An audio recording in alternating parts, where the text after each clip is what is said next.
Hey guys, it's been really hot during the summertime, and the best way to stay out of the sun is actually make some shade. So we got ourselves this sunshade canopy, which is pretty awesome. It has four mount points on each side and has D-rings on each side so that you can just pull it. It's really cool that it blocks a lot of the sun, yet it still brings a lot of light in.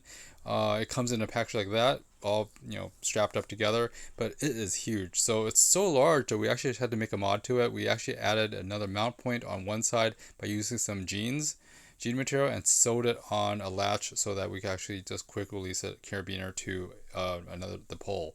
So that way, this 16 by 12 foot canopy could get a little bit more divided. We could actually put a side to it, and it's actually pretty cool. Now we're gonna go ahead and work on our cars underneath this, but we also got one for the backyard so it could cover some of the vegetation, so the sun doesn't just heat scorch all our plants. Like I said, it's a nice perforated thing, so I don't think it's really waterproof. But overall, it's pretty cool. We keep it at a 45-degree angle so that no water accumulates when it's gonna rain soon. So anyways, thanks for watching, guys. It's Tony W. I hope this video was helpful to you, and I'll see you next time. Thanks for watching, guys. Bye bye.